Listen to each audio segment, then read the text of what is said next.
আসসালামু আলাইকুম। কি অবস্থা সবার? আশা করি সবাই ভালো আছি। আমরা তো 2 দিন বা 3 দিন আগে আমরা উদ্ভিদ বিজ্ঞানের একটা অন্যতম ছোট অধ্যায় পড়ি, যেটা আমি পড়ানোর সময় আমি বলে দিয়েছিলাম যে এমনভাবে আমরা ওই দিন পড়ে নিব যেন এটা দ্বিতীয়বার যখন আমরা পড়বো তখন মনে হবে যে এই চ্যাপ্টারের ওই জায়গার ওই প্রত্যেকটা জিনিস যেন আমরা জানি। তো ওরই ধারাবাহিকতায় আমরা আমাদের যেই তোমাদের জন্য যে প্রি মেডিকেল কোর্সের ট্রায়াল যে ক্লাসগুলো চলতেছিল, আজকে ওই ক্লাসের দ্বিতীয় ক্লাস, এবং এই ক্লাসে আমি উদ্ভিদ বিজ্ঞানের অন্যতম গুরুত্বপূর্ণ একটা চ্যাপ্টারের আংশিক অংশ নিয়ে আজকে আলোচনা করব। আংশিক মিন্স আমরা আজকে এই চ্যাপ্টারের 1/3 পড়ব। এখন কথা হচ্ছে এই 1/3 পড়লে দেখা যাবে আমরা যেদিন চ্যাপ্টারটা শেষ করব তখন তুমি আরো ভালো মতো বুঝবা যে এই 1/3 পড়ার কারণে কতখানি এগুলো হেল্প হয়েছিল কিনা। চ্যাপ্টারটার নাম হচ্ছে নগ্নবীজি আবৃতবীজি উদ্ভিদ, এবং তোমাদের ব্যাপার আমি জানি না, বাট আমি নিজে যখন স্টুডেন্ট ছিলাম আমাদের সময় যদিও চ্যাপ্টারগুলো এইভাবে ছিল না, কিন্তু আমাদের বইয়ের মধ্যে যখন এই চ্যাপ্টারগুলোর ডিস্ট্রিবিউশন ছিল, এর মধ্যে 1 নম্বর অধ্যায়ের মধ্যে 3টা সেকশন, 2 নম্বর অধ্যায়ের মধ্যে 7টা সেকশন এরকম ভাগ করা ছিল। তো এই 2 নম্বর অধ্যায়ের 7 নম্বর সেকশনে ছিল হচ্ছে আমাদের গোত্র পরিচিতি, যার মধ্যে নগ্নবীজি আবৃতবীজি এবং ওইগুলার আরো যে সাবডিভিশনগুলো এগুলো নিয়ে আলোচনা করা হইতো। এবং আমার জানা মতে ওই সময় আমার কাছে পড়া সবচেয়ে ডিফিকাল্ট কিছু পোর্শনের মধ্যে একটা ছিল হচ্ছে এই চ্যাপ্টার। তো যে কারণে আমি এই ডিফিকাল্টিসটা যেহেতু ফেস করে আসছি, তো আমি যখন নিজে এখানে ওই সামনে বসা বেঞ্চ থেকে বা তোমরা যারা এখন ক্লাস করছো ওইখান থেকে যখন এখানে উঠে আসছি, তখন আমার টার্গেট ছিল যে এই ক্লাসগুলা যতটুকু সম্ভব স্টুডেন্টদের জন্য ইজি গোয়িং করা যায় কিনা।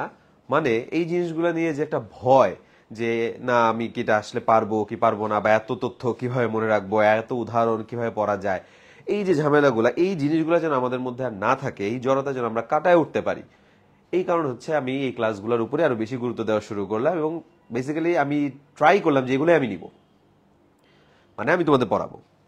তো ওই ধারাবাহিকতাই চলে আসতেছে। তো এখন আমরা আজকে চেষ্টা করব যে লাস্ট যেদিন আমি ক্লাস নিলাম ওই দিন যেমন ব্রায়োফাইটা টেরিডোফাইটা তোমাদের জন্য যতটুকু সম্ভব ইজি গোয়িং অথবা প্যালাটেবল করে দেওয়ার চেষ্টা আমি করেছি। তো আমি আজকেও সেম কাজটাই করব। তো এবং আমিও তোমাদের গতদিন পড়ানোর সময় একটা কথা বলছি যে যখন কাউকে কোনো কিছুর সাথে তুলনা করা যায় একটা সেগমেন্ট ভালো মতো পড়তে।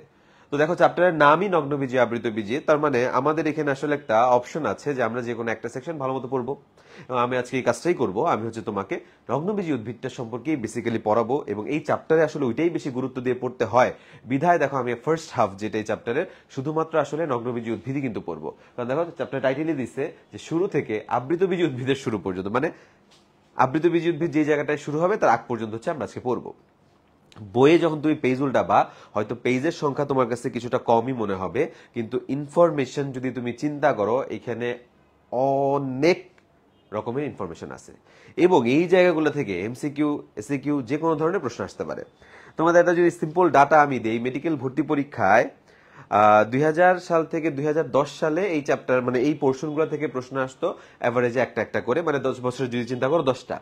2011 থেকে 20 পর্যন্ত কখনো 1 কখনো 2 কখনো 1 কখনো 2 এরকম করে কোশ্চেন আসছে। কিন্তু 2021 থেকে 2025 এই যে এই মাঝখানে যে ভর্তি পরীক্ষা হয়েছিল, 2বার ভর্তি পরীক্ষা এই চ্যাপ্টার থেকে 5টা করে কোশ্চেন আসছিল। কোনোবার 3টা কোশ্চেন আসছে, কোনোবার 4টা, কোনোবার 2টা। তার মানে এইটা এমন একটা চ্যাপ্টার যেখান থেকে কাইন্ড অফ যে মোটামুটি শিওর থাকতে হয় যে মেডিকেল ভর্তি পরীক্ষা বা যে কোনো আসলে ভর্তি পরীক্ষায় তুমি গেলে কোশ্চেন তো পাবাই, এবং সেটা আসলে একটা না একের অধিকই পাবা। এই কারণে আমাদের চেষ্টা করতে হবে যে এই চ্যাপ্টারটাও আমরা যতটুকু সম্ভব যেন আমরা একটু সুন্দর করে গুছায় মাথায় রাখতে পারি। তো আসি আমরা এখন আমরা পড়া শুরু করি। অ্যাজ ইউজুয়াল আমি গত দিনের মতো কিছু জিনিস তোমাদের আবার বলবো, এগুলো তোমরা আমার সাথে সাথে রিভিউ করবা। এখানে আমরা অনেক বেশি সময় ব্যয় করব না, ঠিক আছে? সে কথাটা ছিল আমরা গতদিন উদ্ভিদ জগৎ সম্পর্কে জানছি, যেখানে আমরা পড়ছিলাম যে উদ্ভিদ জগৎকে বিজ্ঞানী বেনথাম আর হুকার ফুল ধারণ করার ক্ষমতার উপর ভিত্তি করে 2 ভাগে ভাগ করছিলেন, যার মধ্যে একটা ছিল হচ্ছে অপুষ্পক বা ক্রিপ্টোগ্যামিয়া, তো আরেকজন ছিল হচ্ছে পুষ্পক বা ফেনোরোগ্যামিয়া। এবং আমরা ওই দিন এটাও জানছিলাম যে এদের মধ্যে কে উন্নত কে অনুন্নত জিনিসটা কিভাবে আমরা বুঝবো? আমরা হচ্ছে যত বাম থেকে এরকম সামনের দিকে যাব তত আমরা বলছিলাম উদ্ভিদগুলো উন্নত হবে। সেই ধারাবাহিকতায় আমরা যেটা জানছিলাম, অপুষ্পক উদ্ভিদের সবচেয়ে কম উন্নত ছিল থ্যালোফাইটা, তারপরে ছিল ব্রায়োফাইটা এবং তারপরে ছিল টেরিডোফাইটা। আর পুষ্পক উদ্ভিদের মধ্যে দুই ভাগ আছে, জিমনোস্পার্ম বা নগ্নবীজী উদ্ভিদ এবং অ্যাঞ্জিওস্পার্ম বা আবৃতবীজী উদ্ভিদ। তার মানে এই পুরা দুনিয়াতে বর্তমান সময়ের কথা চিন্তা করলে সবচেয়ে উন্নত কে? অ্যাঞ্জিওস্পার্ম বা আবৃতবীজী উদ্ভিদ। এবার আসি একটা কথা, যেটা সেটা হচ্ছে আমরা গতদিন যখন পড়ি আমরা টেরিডোফাইটে বলছিলাম যে যাই বলবো সবকিছু ছিল হ্যাঁ। কিরকম হ্যাঁ?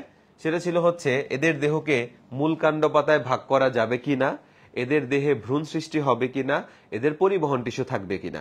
খেয়াল করে দেখো, আমি তিনটা জিনিস তোমাদের জন্য এখানে লিখি। সেটা ছিল হচ্ছে মূল কাণ্ড পাতা, ভ্রূণ, আর হচ্ছে ভাস্কুলার টিস্যু বা পরিবহন টিস্যু।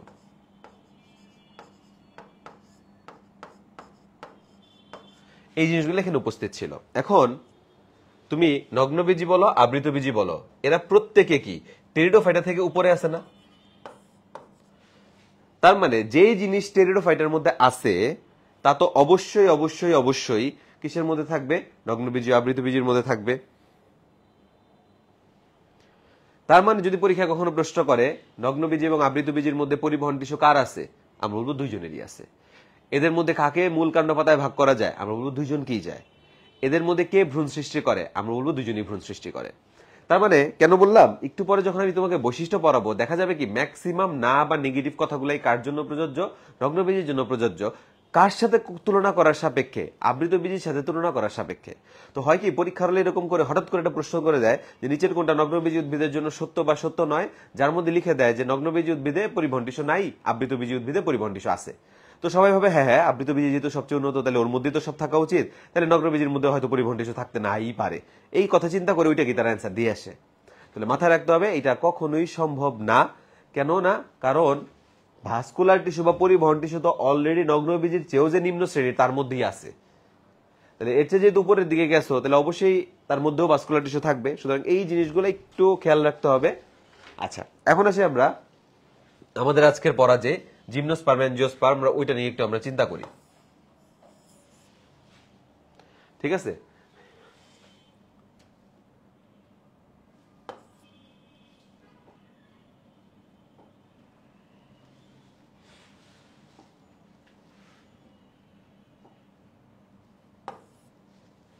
হ্যাঁ, দেখো যেটা সেটা হচ্ছে নাম থেকেই বুঝতেছো নগ্নবীজী আবৃতবীজী। তার মানে কি এই দুইজনের মধ্যেই আর যাই হোক কি তৈরি করার ক্ষমতা আছে? বীজ সৃষ্টি করার ক্ষমতা আছে। এখন বীজ বেসিক্যালি কিসের অভ্যন্তরে পাওয়া যায়? নর্মালি আমরা জানি বীজ ইউজুয়ালি ফলের অভ্যন্তরে পাওয়া যায়। এখন ফল কিসের পরিণতি? ফল নর্মালি আমরা মনে রাখবো গর্ভাশয়ের পরিণতি। তাহলে এখন যদি পরীক্ষায় প্রশ্ন করে নগ্নবীজী এবং আবৃতবীজী এই দুজনের মধ্যে পার্থক্য করার অন্যতম প্রধান টপিকটা কি? আমরা বলবো গর্ভাশয়। কেন? তুমি মনে রাখবা নগ্নবীজী উদ্ভিদে কি নাই? গর্ভাশয় নাই, যার কারণে কোনো কি তৈরি হয় না? ফল তৈরি হয় না, যার কারণে এই বীজগুলা কি অনাবৃত বা নগ্ন অবস্থায় থাকে। তেমনি আবৃতবীজী উদ্ভিদে তাইলে কি আছে? গর্ভাশয় আছে। সেটা কিসে পরিণত হয়? ফলে পরিণত হয়, যা বীজকে কি করে রাখে? আবৃত করে রাখে। তাহলে আমাদের মনে রাখতে হবে নগ্নবীজী আবৃতবীজীর মধ্যে এদের পার্থক্যের অন্যতম প্রধান বিষয়টা কি? এদের মধ্যে পার্থক্যের অন্যতম প্রধান বিষয়টাই হচ্ছে গর্ভাশয়। আচ্ছা, তাহলে এখন আসি আমরা যেটা সেটা হচ্ছে এই যে মনে করো দুইজনই যে বীজ সৃষ্টি করে বললাম, জিমনোস্পার্ম বলো অ্যাঞ্জিওস্পার্ম বলো, এই কারণে এদেরকে আবার আরেকটা নামে রাখা হয়, মানে বীজ সৃষ্টিকারী উদ্ভিদদেরকে বলা হয় স্পারমাটোফাইটা।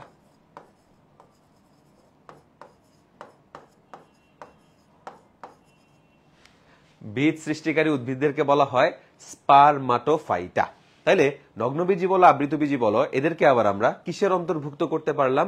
স্পারমাটোফাইটার। কেন পারলাম? কারণ তারা দুইজনই কি সৃষ্টি করে? বীজ সৃষ্টি করে। তাহলে এইটা গেল হচ্ছে আমাদের আবৃতবীজী নগ্নবীজী সম্পর্কে একটা বেসিক ধারণা। এবার আসি যেটা সেটা হচ্ছে আমরা একটু পরে তোমাকে যদি দেখাই এই ছকে চলে আসি। দেখো আমি বলছিলাম যে এদের মধ্যে পার্থক্যের অন্যতম বিষয়, দেখো গর্ভাশয় নাই, ফল হয় না, বীজ ব্যক্ত মানে নগ্ন অবস্থায় থাকে। তাকে দেখো ভাস্কুলার টিস্যু আছে, তেমনি এর গর্ভাশয় আছে, ফল তৈরি হয়েছে, বীজ আবৃত আছে, এরও কিন্তু ভাস্কুলার টিস্যু আছে।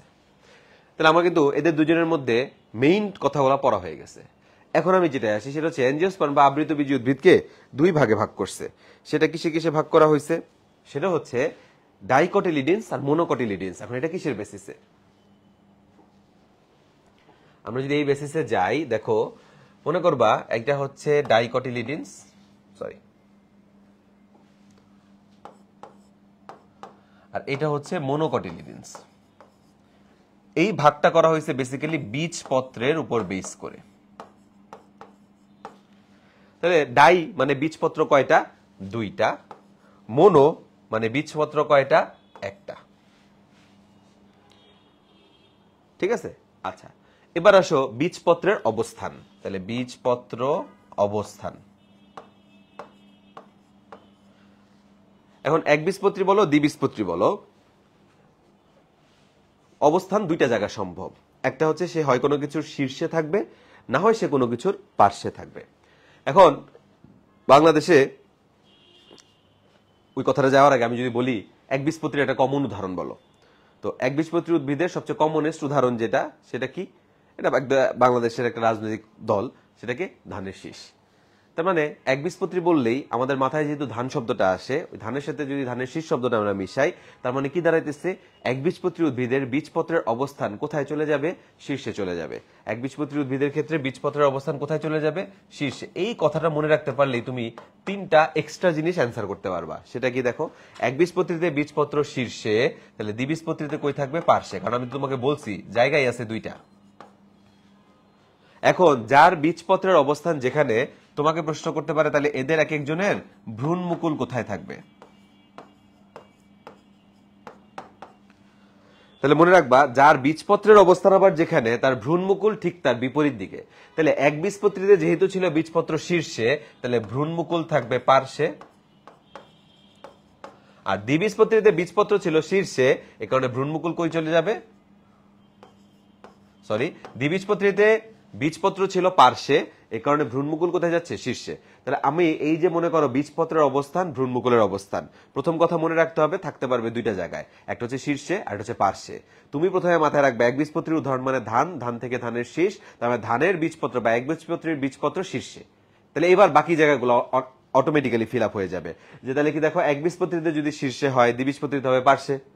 তাহলে ভ্রূণমুকুল গুলা বিপরীত জায়গায় বসবে। যেহেতু দ্বিবীজপত্রী উদ্ভিদের ভ্রূণমুকুল ছিল পার্শ্বে, সরি দ্বিবীজপত্রী উদ্ভিদের বীজপত্র ছিল পার্শ্বে, তাহলে ভ্রূণমুকুল কই চলে গেল? শীর্ষে। আর একবীজপত্রীতে বীজপত্র ছিল শীর্ষে, তাহলে ভ্রূণমুকুল কই চলে আসছে? পার্শ্বে চলে আসছে। তাহলে এই গেল হচ্ছে আমাদের এই কথাবার্তাগুলা। এখন আসো এই দুইজনের মধ্যে সেকেন্ডারি বৃদ্ধি বা পার্শ্ব বৃদ্ধি সম্ভব কার?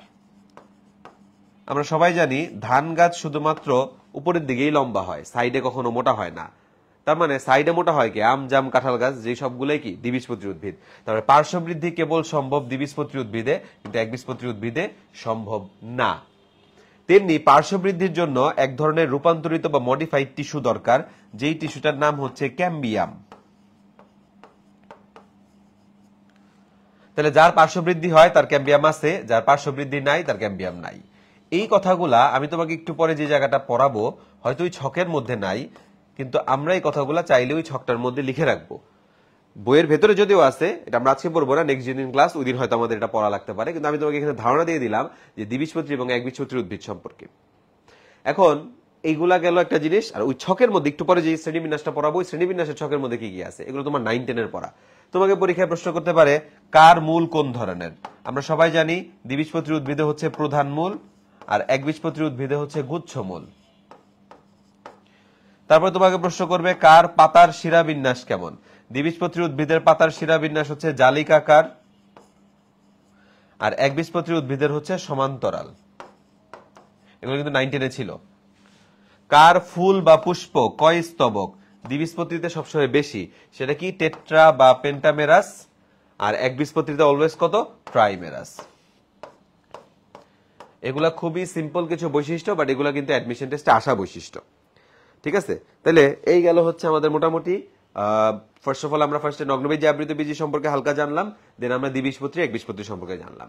আর গতদিন আমরা একটা কথা বলছিলাম সেটা হচ্ছে উদ্ভিদ জগৎ মানেই তার জীবনচক্রে দুইটা দশার উপস্থিতি থাকবে, একটার নাম গ্যামেটোফাইটিক, তো আরেকটার নাম কি স্পোরোফাইটিক। এদের মধ্যে যে কোনো একটা প্রধান একটা অপ্রধান হবে। গ্যামেটোফাইটিকটা কখন? গ্যামেটোফাইটিকটা হচ্ছে কেবল এবং কেবল মাত্র মনে রাখবো সেটা হচ্ছে নিম্ন শ্রেণীর, আর স্পোরোফাইটিকটা আমরা মনে রাখবো তথাকথিত উচ্চ শ্রেণীর। তার মানে আমরা তো আজকে যেগুলো পড়তেছি এরা দুইটাই উচ্চ শ্রেণীর। তার মানে কি দাঁড়াইলো, নগ্নবীজি বলো আবৃতবীজি বলো, এদের প্রত্যেকের মধ্যেই কোন দশা প্রধান? স্পোরোফাইটিক দশা প্রধান। তার মানে যদি প্রশ্ন করা হয় এদের মধ্যে কোনো জনুক্রম আছে কি নাই, তুমি সুন্দর মতো উত্তর দিবা অবশ্যই জনুক্রম আছে, সুস্পষ্ট। কিন্তু দুইটা কি সমান আকার? মোটেও না।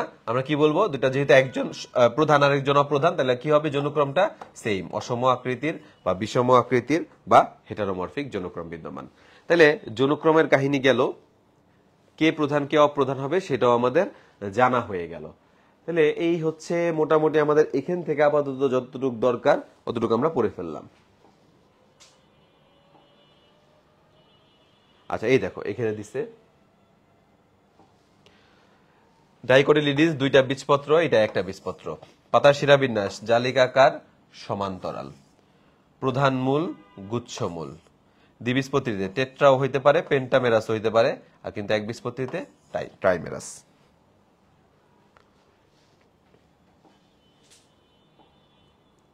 আচ্ছা এবার আমরা চ্যাপ্টার শুরু করি।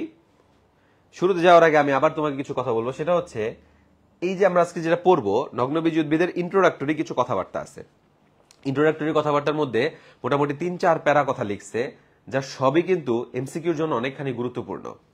এখন এখান থেকে কি কি আমাদের শিখতে হবে? এখান থেকে আমাদের শিখতে হবে আমরা এখানে এদের কিছু যুগ সংক্রান্ত তথ্য পাবো,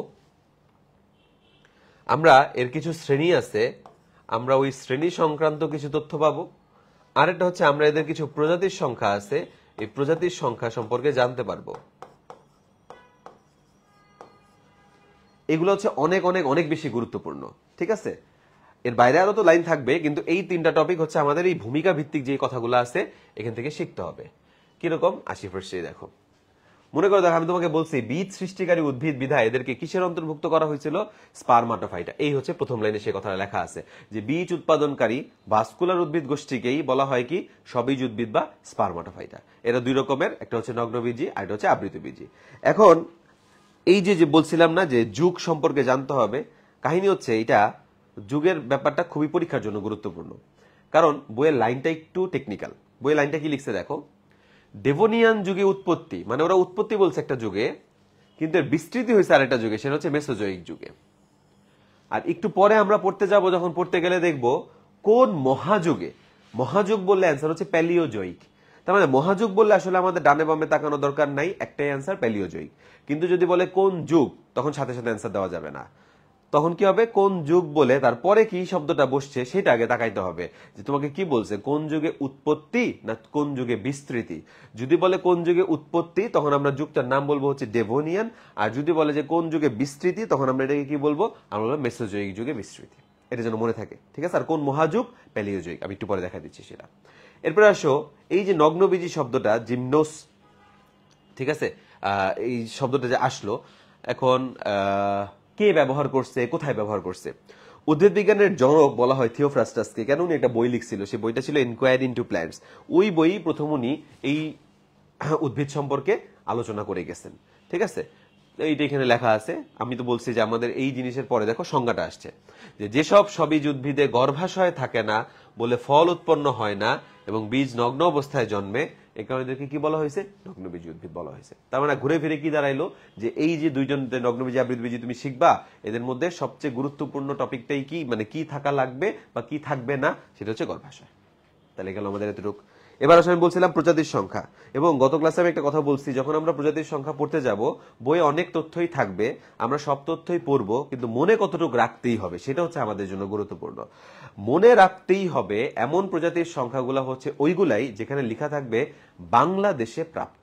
যেমনটা এখানে বাংলাদেশে আবৃতবীজির প্রজাতির সংখ্যা কয়টা? 4000 প্রজাতি, দুইবার মেডিকেল ভর্তি পরীক্ষায় আসছে। আর নগ্নবীজির কয়টা?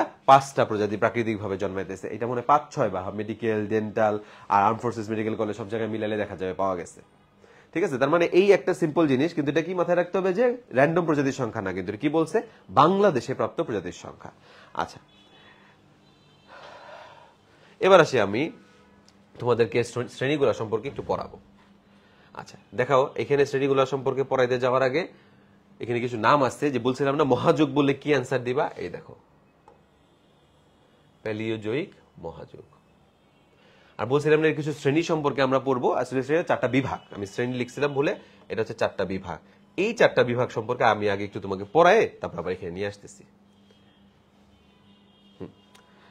এই 4টা বিভাগ মনে রাখার জন্য আমরা এইভাবে পড়ব যে কণিকাকে নিয়ে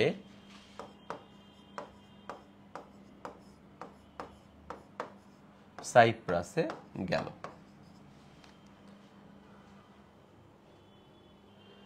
ঠিক আছে, কণিকাকে নিয়ে সাইপ্রাসে গেল, 4টা বিভাগের নাম। কেন? দেখো, কণিকা মানে হচ্ছে কনিফেরোফাইটা, নিয়ে মানে হচ্ছে নিটোফাইটা, GNE দিয়ে বানানটা, বাট এটা নিটোফাইটা। সাইপ্রাস মানে হচ্ছে সাইকাডোফাইটা, আর গেল মানে হচ্ছে গিঙ্গোফাইটা। ওকে, আচ্ছা তুমি মনে রাখবা এই সাইপ্রাসে গেল, এই দুজনের মধ্যে একটা মিল হচ্ছে, এদের শুক্রাণু বইয়ের মধ্যে লিখছে খালি ফ্লাজেলা যুক্ত, বাট আমি একবারে পড়াই দেই, শুক্রাণু হচ্ছে বহু ফ্লাজেলা যুক্ত।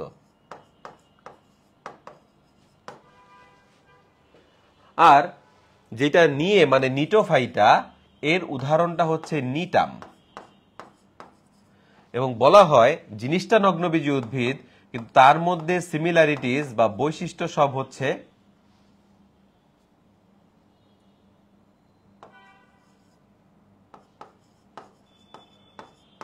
আবৃতবীজী উদ্ভিদের। ঠিক আছে, আচ্ছা এখন আবৃতবীজী উদ্ভিদের শুক্রাণুতে কি হয়? ফ্লাজেলা বিহীন। তাহলে এর শুক্রাণু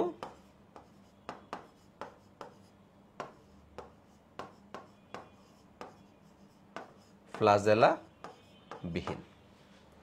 ঠিক আছে, আচ্ছা এখন আমরা একটু সাইপ্রাসে গেল এটা সম্পর্কে আলোচনা করি।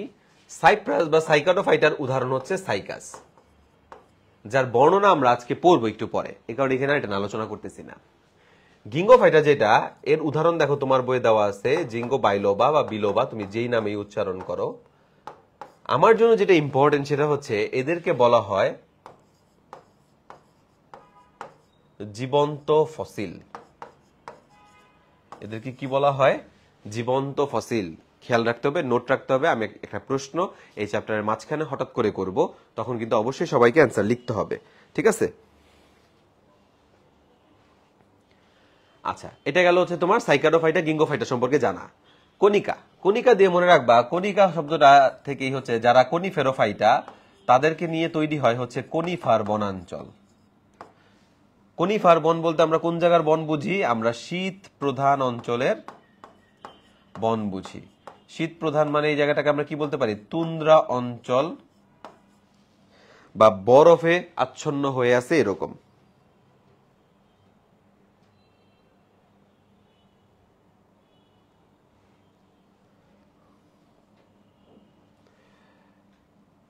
এবং তুমি মনে রাখবা সবচেয়ে লম্বা লম্বা বা উঁচু উঁচু যে বৃক্ষগুলো আছে নগ্নবীজী উদ্ভিদের, এগুলো হচ্ছে সব এই কনিফেরোফাইটার। তার মানে সবচেয়ে বড় বা দীর্ঘ সাইজের যেই নগ্নবীজী উদ্ভিদ, এটা আসলে কোন ধরনের? এটা হচ্ছে কনিফার বা কনিফেরোফাইটার অন্তর্ভুক্ত, সেকুয়া সেম্পারভিরিয়েন্স, যে 380 সামথিং লেখা আছে বইয়ে। আচ্ছা এটা ছাড়া কিছু প্রাচীন উদ্ভিদের কথা বলা আছে, এগুলো সব আমি তোমাকে দেখাই দিচ্ছি, কিন্তু আমাদের আগে আপাতত এই বিভাগ 4টা সম্পর্কে নাম এভাবে মনে রাখবো, কোনটার জন্য কি পড়তে হবে সেটা আমি তোমাকে লিখে দিছি। এবার আমরা একটু যাই, দেখো এই যে কণিকাকে নিয়ে, যে কনিফেরোফাইটা, নিটোফাইটা, সাইকাডোফাইটা, গিঙ্গোফাইটা, বললাম না জিঙ্গো বাইলোবা বা বিলোবা, এই দেখো নামক একটা প্রজাতি। এটা কি? বাকি সব বিলুপ্ত জীবন্ত ফসিল। আচ্ছা, এবং সাইকাডোফাইটা নিয়ে যেটা বলছে, যে গিঙ্গোফাইটা, সাইকাডোফাইটা, এদের শুক্রাণু ফ্লাজেলা যুক্ত। আমি একদম স্পেসিফাই করে বলে দিছি কয় ফ্লাজেলা, বহু ফ্লাজেলা বিশিষ্ট। তারপরে কনিফেরোফাইটা কোথায়? শীত প্রধান উত্তর গোলার্ধীয় বনাঞ্চল হচ্ছে কনিফার প্রজাতি দিয়ে গঠিত। রাশিয়ায় হচ্ছে বড় কনিফার বন, কারণ সাইবেরিয়া। পৃথিবীর সবচেয়ে উঁচু বৃক্ষ সেকুইয়া সেম্পারভিরাস একটি কনিফার জাতীয় উদ্ভিদ, যার উচ্চতা 380.3 ফুট। আর পৃথিবীর সবচেয়ে ছোট যে নগ্নবীজী উদ্ভিদ সেটা জেমিয়া, ঠিক আছে, এটা হচ্ছে একটা সাইকাড, মানে সাইকাডোফাইটা। আচ্ছা, এখন আসো বিশ্বের সবচেয়ে প্রাচীন বৃক্ষ, যেটা আমেরিকার কি নেভাডা, ক্যালিফোর্নিয়া বিদ্যমান, সেটার নাম হচ্ছে ব্রিসেল কোন পাইন। তাহলে সবচেয়ে প্রাচীন বৃক্ষের নাম কি? ব্রিসেল কোন পাইন, এটা মনে রাখতে হবে। এবং তারপরে আসো, বলছিলাম কার সাথে আবৃতবীজী উদ্ভিদের মিল আছে, সেটা হচ্ছে নিটোফাইটা। আবৃতবীজী উদ্ভিদের সাথে অধিকতর ঘনিষ্ঠ সম্পর্ক যুক্ত হচ্ছে নিটোফাইটা। আবৃতবীজী উদ্ভিদের মতো এদের শুক্রাণু কি? ফ্লাজেলা বিহীন। তাহলে এই কিছু কথা আমি কিন্তু তোমাকে একটু আগে পড়াইছি, এবং এগুলো কিন্তু বইয়ের মধ্যেই আছে। হয়তো এখান থেকে র্যান্ডমলি পড়তে গেলে তখন একটু টাফ হয়ে যায়, কারণ আমি এটা জাস্ট এক জায়গায় আগে লিখে পড়াইছি। এখন তুমি বইয়ের ভেতর থেকে এটা ধরে ধরে পড়ো, এখন আই থিঙ্ক এটা তোমার জন্য কোনো কষ্টের কিছু হবে না। এখানে হচ্ছে একটু সাজায় জিনিসগুলো দেওয়া আছে, যেমন তোমার উদ্ভিদ বিজ্ঞানের জনক, এটা নামকরণ কে করছে, সংখ্যা, এই যুগ মহাযুগের কাহিনী দেখো, উৎপত্তি, বিস্তৃতি, এইটা আজিবুর স্যারের বইয়ে দেওয়া আছে, যে নগ্নবীজী উদ্ভিদের যুগ বলা হয় কোনটাকে? ট্রায়াসিক যুগকে। আর প্রধান উদ্ভিদ হিসেবে পৃথিবী পৃষ্ঠে প্রাধান্য বিস্তার করছিল এই নগ্নবীজী উদ্ভিদগুলো কখন? জুরাসিক যুগে। এই দুইটা জিনিসই হচ্ছে আজিবুর স্যারের বই থেকে নেওয়া।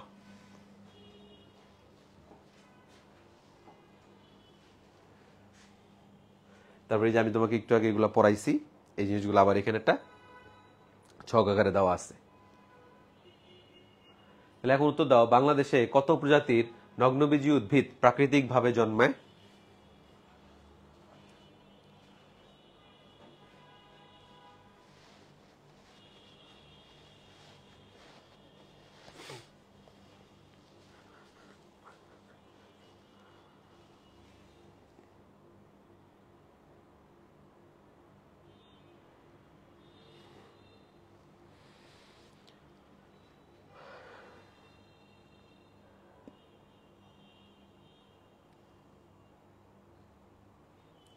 Very good.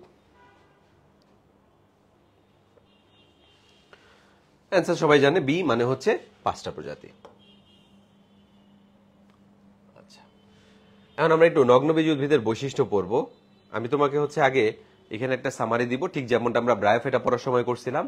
এখান থেকে আমরা একটা ধারণা নিয়ে যাব, তারপর হচ্ছে আমি তোমাকে দেখাবো কি সুন্দর বইয়ের মধ্যে যতগুলো নগ্নবীজীর বৈশিষ্ট্য আছে সব আমরা কিভাবে মনে রাখতে পারি। ঠিক আছে, প্রথমে এসে আমরা বলছি যে নগ্নবীজী উদ্ভিদ যেহেতু তথাকথিত উন্নত, তাহলে এরা কোন দশা প্রধান? স্পোরোফাইটিক দশা প্রধান। তবে নিঃসন্দেহে তারা কি তৈরি করবে? স্পোর। এখন স্পোর গুলা হচ্ছে, মনে করে দেখো, ব্রায়োফাইটায় ছিল হচ্ছে সম আকার আকৃতির স্পোর, মানে হোমোস্পোরাস। টেরিডোফাইটা যখন আমরা গেছি, এখানে তখন মিক্স আপ ছিল, হোমো প্লাস হেটারোস্পোরাস। তার মানে এখন যখন নগ্নবীজিতে যাবা তখন আসলে হোমোস্পোরাসটা বাদ হয়ে যাবে, মানে জিমনোস্পার্ম বা নগ্নবীজিতে শুধু কি আছে? হেটারোস্পোরাস। এই কারণে বইয়ের মধ্যে যে একটা জায়গায় আমরা লাইন পাবো যে লেখা সকলেই অসম রেণু প্রসূ, মানে স্পোর তৈরি করবে কিন্তু একটাও কি হবে না? সম আকার আকৃতির হবে না। তাহলে অসম আকার আকৃতির মানে কি? এই স্পোর গুলার মধ্যে একটা হবে বড়, তো একটা হবে ছোট। তাহলে বড় মানে কে? মেগা। আর ছোট মানে কি? মাইক্রো। একটা হচ্ছে মেগাস্পোরোফিল, তো আর একটা হচ্ছে মাইক্রোস্পোরোফিল। আর আমরা জানি পুংগ্যামিট, স্ত্রীগ্যামিট এর মধ্যে কোনটা আকারে বড় হয়? স্ত্রীগ্যামিট। তার মানে এই যেটা মেগাস্পোরোফিল, এটাই আসলে কি হিসেবে কাজ করে? স্ত্রীগ্যামিট হিসেবে কাজ করবে। আর যেটা মাইক্রোস্পোরোফিল, সেটা কি হিসেবে কাজ করবে? পুংগ্যামিট হিসেবে কাজ করবে। আচ্ছা, এখন আসি, বইয়ের মধ্যে একটা জায়গায় লিখছে যে সকলেই কোণাকৃতির বা মোচাকৃতির একটা গঠন তৈরি করে। বেসিক্যালি এই যে মেগাস্পোরোফিল তো না, এই যে ছোট যেগুলা মাইক্রোস্পোরোফিল বা পুং স্পোরোফিল, এরা গুলা করবে কি? সবগুলো এরকম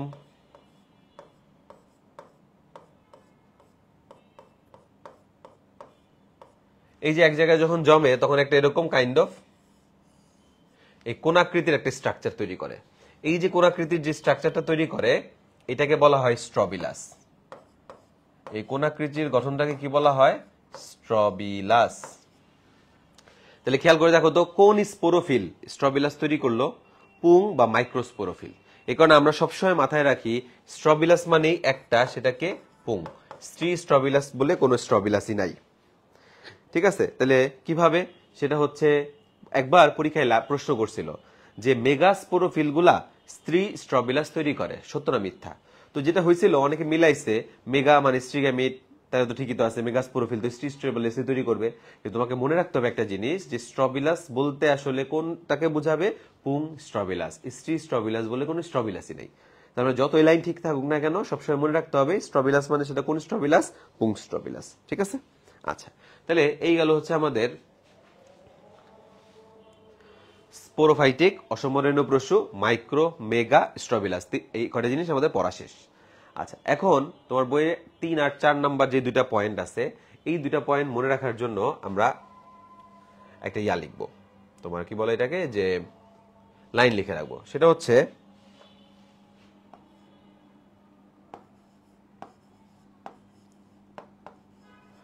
সাধারণত পরাগরেণু গর্ভমুণ্ডে পতিত হয়।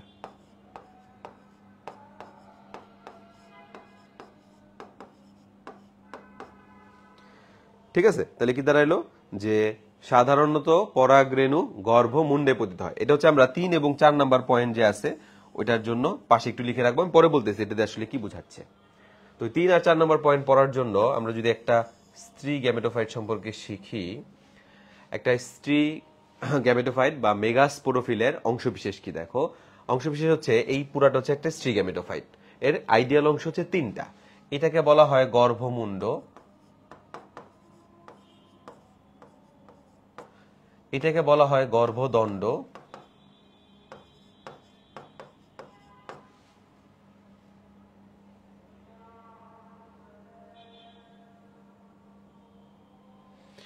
এটাকে বলা হয় গর্ভাশয়।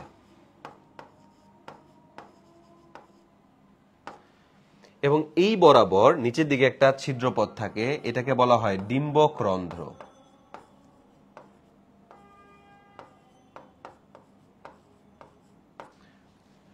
এটা হচ্ছে একটা স্ত্রী গ্যামেটোফাইট বা একটা মেগাস্পোরোফিলের অংশবিশেষ।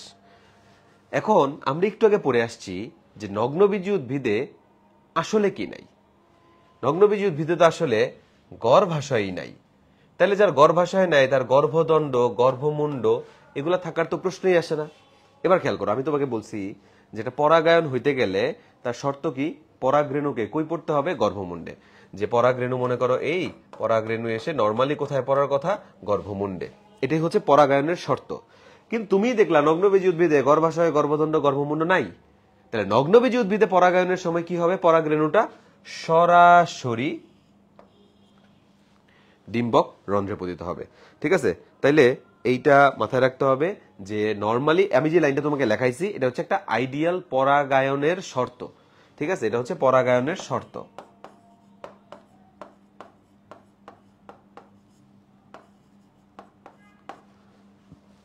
এখন নর্মালি যে কোনো উদ্ভিদের ক্ষেত্রে পরাগায়নের ক্ষেত্রে পরাগরেণুটা কোথায় পড়বে? গর্ভমুণ্ডে। বাট যেহেতু নগ্নবীজী উদ্ভিদে গর্ভাশয়, গর্ভদণ্ড, গর্ভমুণ্ড নাই, এই কারণে একমাত্র নগ্নবীজী উদ্ভিদের ক্ষেত্রে পরাগরেণু সরাসরি কোথায় পতিত হয়? ডিম্বক রন্ধ্রে পতিত হয়। ঠিক আছে, এই জিনিসটা কিন্তু খুবই খুবই খুবই গুরুত্বপূর্ণ, এটা মনে রাখতে হবে। এটা হচ্ছে তোমার বই 3 এবং 4 এই দুটো পয়েন্ট লেখা আছে। আচ্ছা, এবার আসি 5, 6, 7 তিনটা পয়েন্টে একই কথা ঘুরে ফিরে লিখছে যে কি, সেটা হচ্ছে গর্ভাশয় নাই, ফল উৎপন্ন হয় না, যার কারণে বীজ নগ্ন বা অনাবৃত অবস্থায় থাকতেছে। ঠিক আছে, একই কথা ঘুরায় ফিরায় 3 বার লিখছে। এখন আসি আমরা যে জিনিসটা পড়বো সেটা হচ্ছে এদের মধ্যে পরিবহন টিস্যু নিয়ে একটু জিনিস আমরা জানবো, আর হচ্ছে দ্বি নিষেক নামে একটা টার্মিনোলজি আমরা শিখবো। তো প্রথমে আসি যে নগ্নবীজী উদ্ভিদে পরিবহন টিস্যু থাকবে কি থাকবে না, একদম শুরুতে আমি তোমাকে পড়াই দিছি যে টেরিডোফাইটে যেহেতু পরিবহন টিস্যু ছিল, তাহলে নগ্নবীজিতে অবশ্যই থাকবে।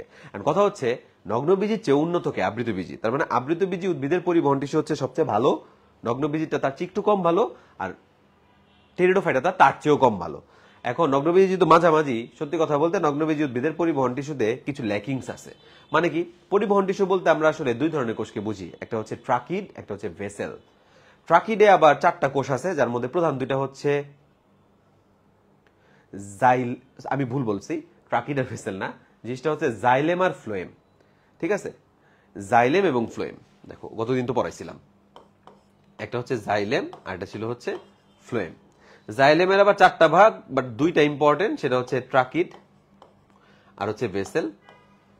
ফ্লোয়েমে আবার 2টা, একটা হচ্ছে সিভনল, তো আর একটা হচ্ছে তোমার সঙ্গী কোষ। ঠিক আছে, সঙ্গী কোষের ইংরেজিটা আমার মনে নাই,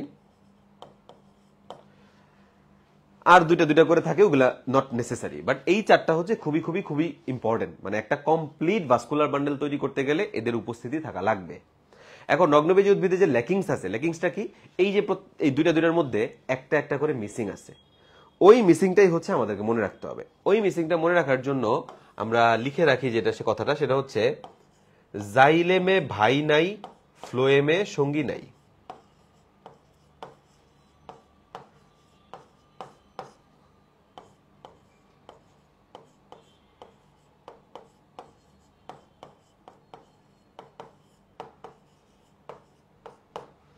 তাহলে জাইলেমে ভাই নাই, ফ্লোয়েমে সঙ্গী নাই। দেখো তার মানে কি দাঁড়াইলো, নগ্নবীজি উদ্ভিদে জাইলেমে ভাই নাই মানে কি নাই, ভেসেল নাই।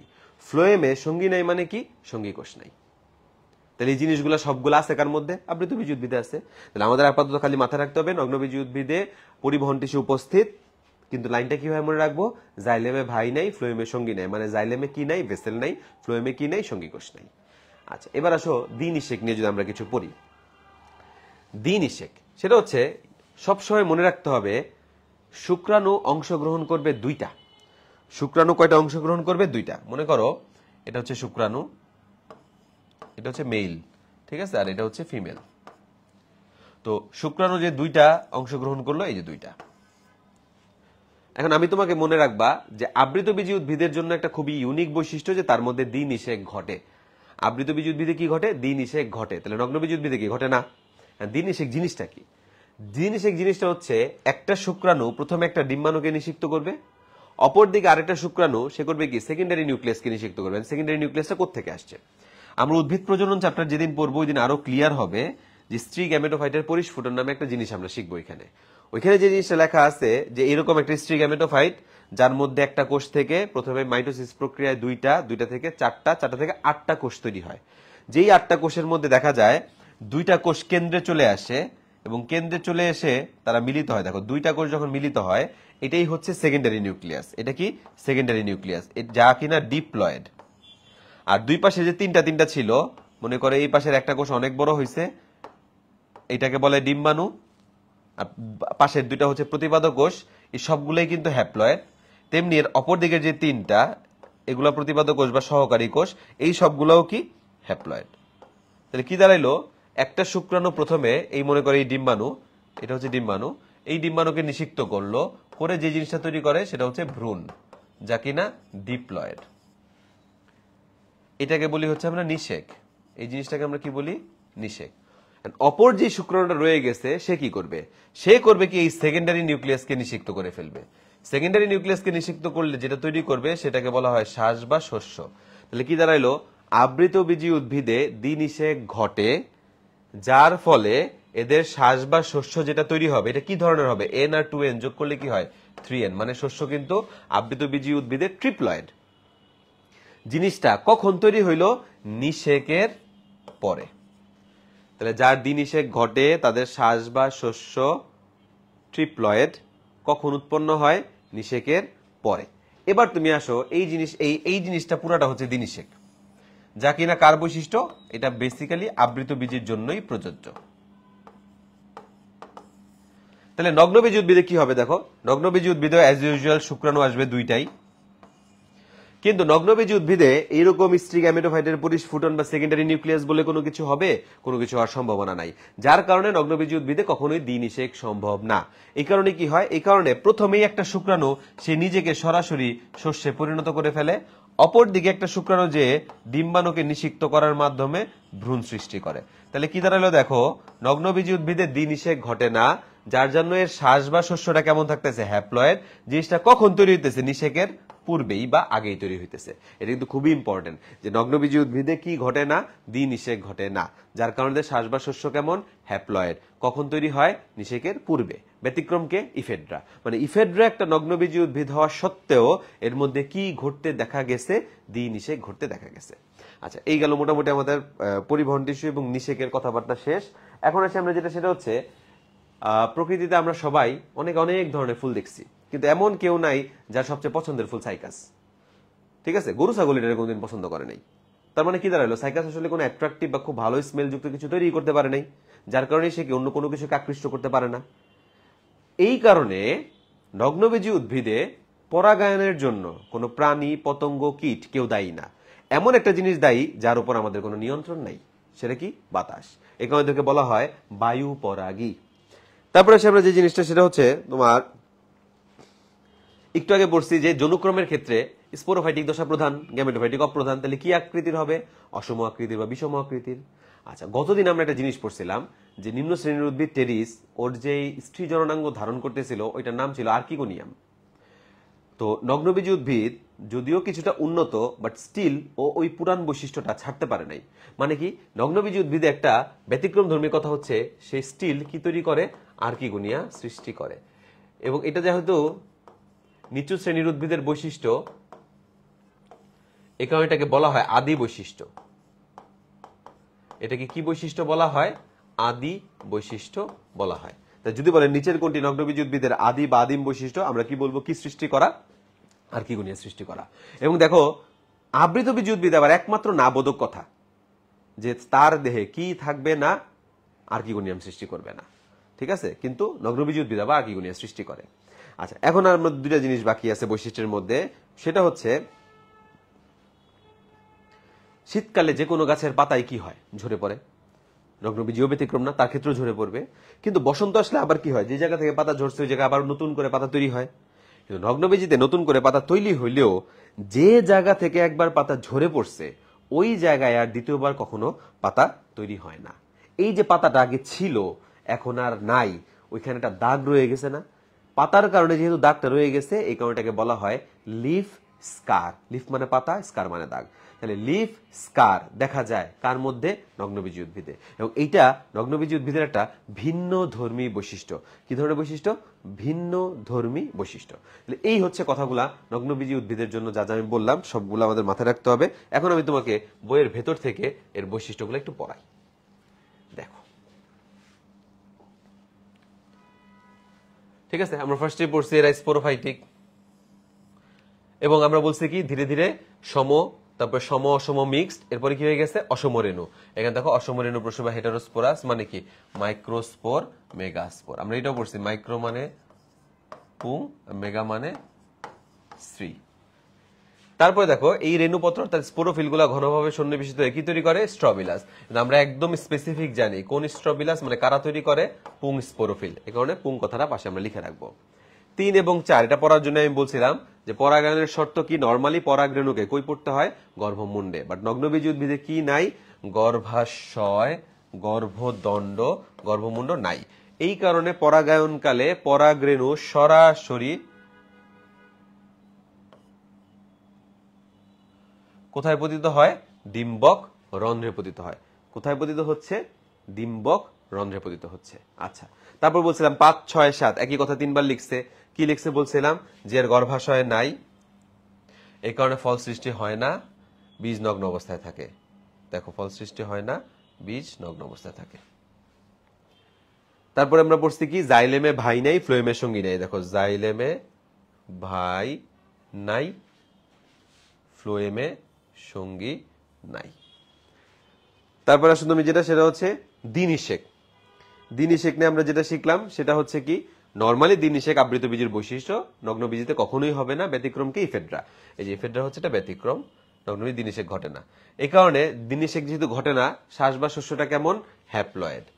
কখন তৈরি হইতেছে, নিষেকের পূর্বেই তৈরি হচ্ছে। তারপর বলছি এরা কিসের দ্বারা পরাগায়ন করে, বাতাসের দ্বারা। যৌনক্রম কি ধরনের, অসম আকৃতির বা হেটারোমরফিক যৌনক্রম বিদ্যমান। কি সৃষ্টি করে, আর্কিগোনিয়াম। যেটা কোন ধরনের বৈশিষ্ট্য? আদি বৈশিষ্ট্য। আর পাতার কারণে যে দাগটা থেকে যায় এটাকে কি বলছে? লিফ স্কার। কোন ধরনের বৈশিষ্ট্য? ভিন্নধর্মী বৈশিষ্ট্য। তো দেখো, এই হচ্ছে আমাদের বইয়ের মধ্যে নগ্নবীজ উদ্ভিদের জন্য যা যা বৈশিষ্ট্য লেখা আছে সব পড়া শেষ। তুমি আমাকে বলো, এখানে যে টোটাল 12টা পয়েন্ট দেওয়া, 13টা পয়েন্ট দেওয়া আছে, আমরা কিন্তু একটাও বাদ দেই নাই। এবং এতটুকু তুমি যদি এইভাবে আমি যেভাবে পড়াইছি এত সময় লাগায় তুমি যদি একটু খালি মনে রাখতে পারো, এই চ্যাপ্টার এখন তোমাকে যেই ধরনের প্রশ্ন করুক না কেন তুমি অ্যান্সার দিতে পারবা। ঠিক আছে? আচ্ছা,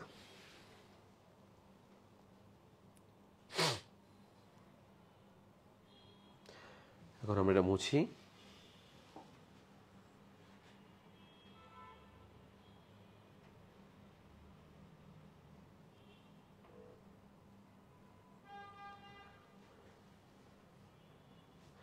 এখন একটু উত্তর দাও, সাইকাস উদ্ভিদের শস্য নিচের কোন ধরনের?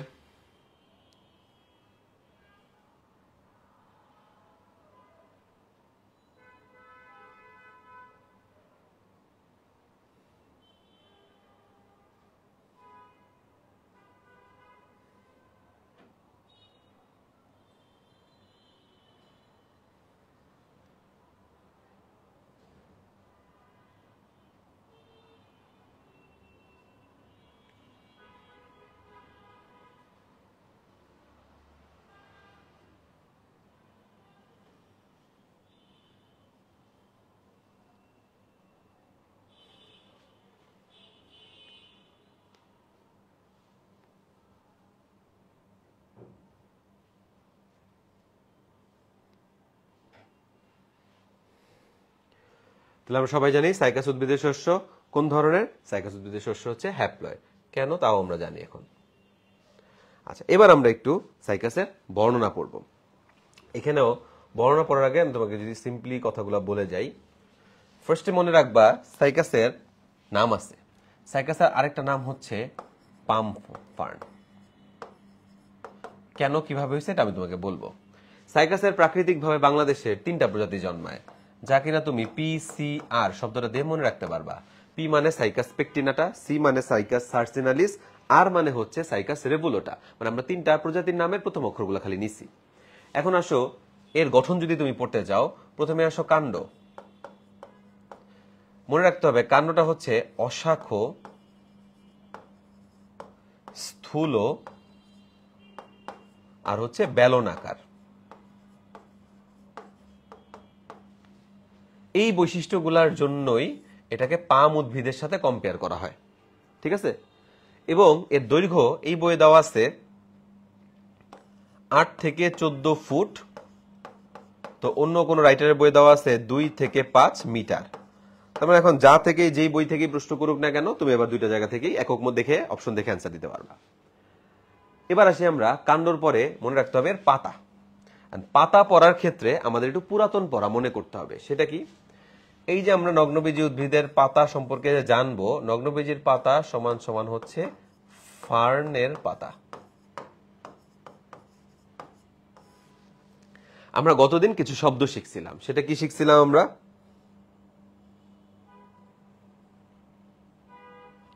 সেটা শিখছিলাম হচ্ছে আমরা ফার্নের পাতার নাম কি? ফ্রন্ড। কচি পাতার নাম কি? ক্রোজিয়ার। কচি পাতার কুণ্ডলিত অবস্থার নাম কি? সার্সিনেট ভার্নেশন। ঠিক আছে? তারপরে বলছিলাম এদের পাতাগুলা কেমন? পক্ষল যৌগিক।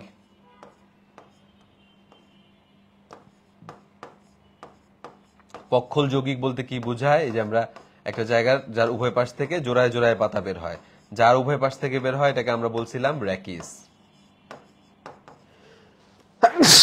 সরি। এবং র্যাকিসের উভয় পাশ থেকে যে জোড়ায় জোড়ায় বের হয়, কি জোড়া? 50 থেকে 100 জোড়া। তারপর আমরা বলছি প্রতিটা পাতার খণ্ডকে কি বলা হয়? পত্রখণ্ডকে পিনা বা অনুফলক বলা হয়, এরকম আমরা পড়ছিলাম।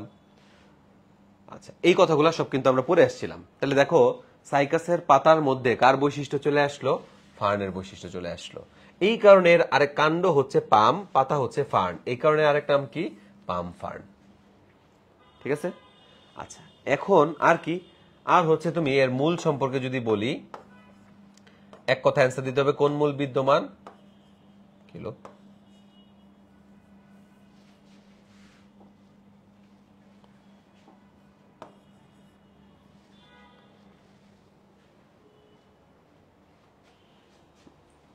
দাঁড়াও,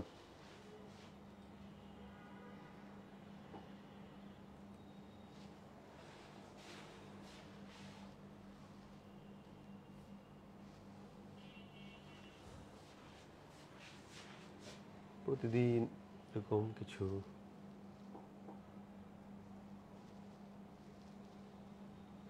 দাঁড়াও,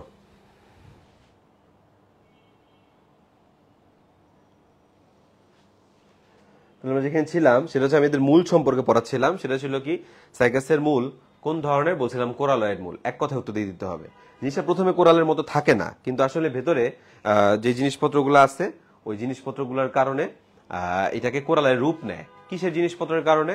সেই জিনিসপত্রটা হচ্ছে যে ভিতরে দুইটা সায়ানো ব্যাকটেরিয়া পাওয়া যায়। একটার নাম হচ্ছে নস্টক, একটার নাম হচ্ছে অ্যানাবেনা।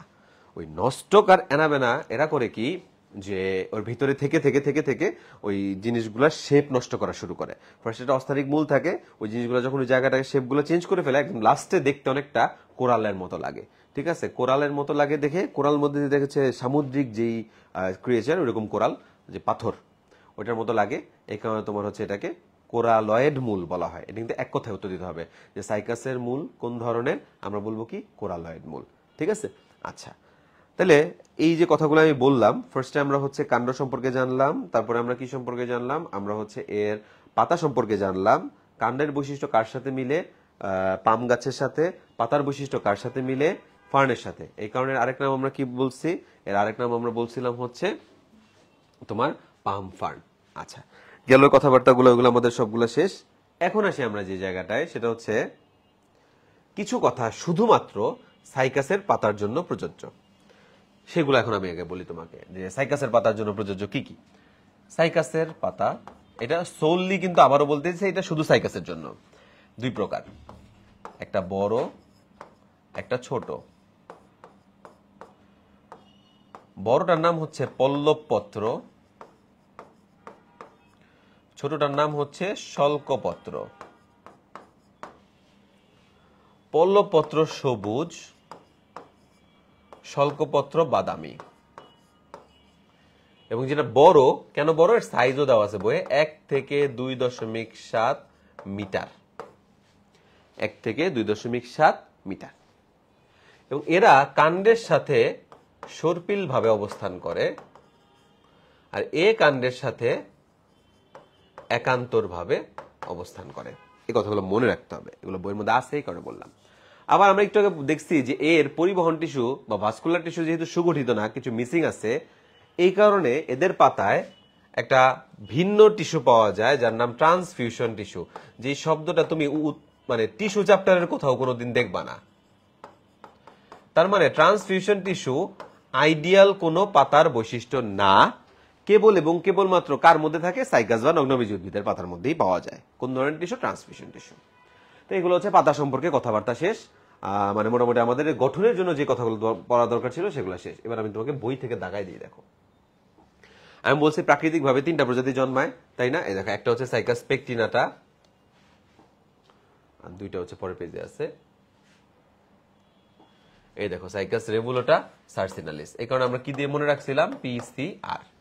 গঠনের মধ্যে আসো, দেহতিস প্রোফাইলিং তুমি জানোই, তাহলে মূল কাণ্ড পাতায় ভাগ করা যে কোনো গেলা বলি নাই আমি। দেখতে কিসের মতো? পাম জাতীয় গাছের মতো। কেন? দেখো, কাণ্ড অশাখ, স্থূল, বেলনাকার। এই কথাটা মনে রাখতে হবে। তারপরে কত ফুট? 8 থেকে 14 ফুট। আর যদি বলে কত মিটার, তাহলে আমরা বলবো কি 2 থেকে 5 মিটার। তাহলে আমরা কি বলবো? 2 থেকে 5 মিটার।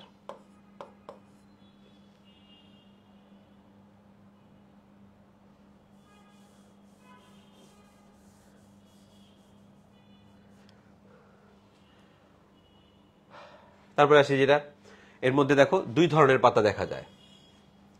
একটা সবুজ বৃহদাকার পল্লবপত্র, বাদামি বর্ণের ক্ষুদ্র শল্কপত্র। প্রতিটা পাতা পক্ষল যৌগিক, কিভাবে থাকে? সর্পিল ভাবে থাকে। কচি পাতা ফার্নের ন্যায় কুণ্ডলিত, যেটা সার্সিনেট ভার্নেশন। পরিণত বা 1 থেকে 2.7 মিটার লম্বা, যেটা আসলে পল্লবপত্রকে ইন্ডিকেট করছে। র্যাকিসে কত জোড়া? 50 থেকে 100 জোড়া। কি টিস্যু পাওয়া যায়? Transfusion tissue. তাহলে কি দাঁড়ায় দেখো, পাম জাতীয় পাম উদ্ভিদ ফার্নের পাতার সাথে সাইকাসের মিল থাকে দেখে একে কি বলা হয়? পাম ফার্ন বলা হয়। তাহলে আমি এগুলো তোমাকে গঠন থেকে পড়াইছি। এবার আসো এখানে মূল বলে দিছি, এক কথায় উত্তর দিতে হবে। কোন মূল বিদ্যমান? কোরালয়েড মূল বিদ্যমান। কোন মূল? কোরালয়েড। কেন বলছিলাম না, দুটা সায়ানোব্যাকটেরিয়ার উপস্থিতি নষ্টক এবং অ্যানাবেনা। এই দেখো নষ্টক এবং অ্যানাবেনার অবস্থানের কারণে।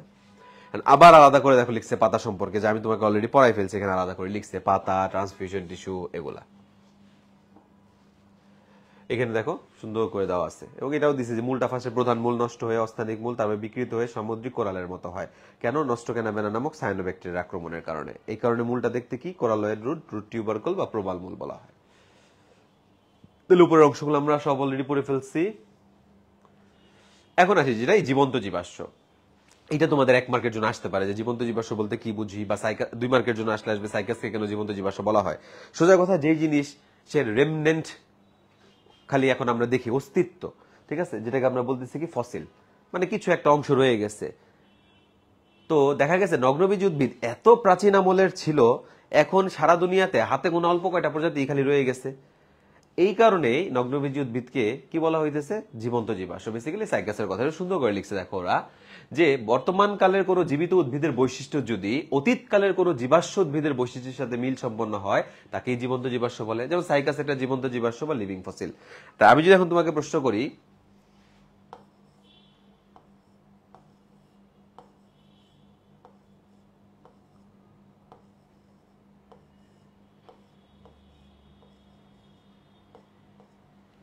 জীবন্ত ফসিল কোনটা? উত্তর বলতো।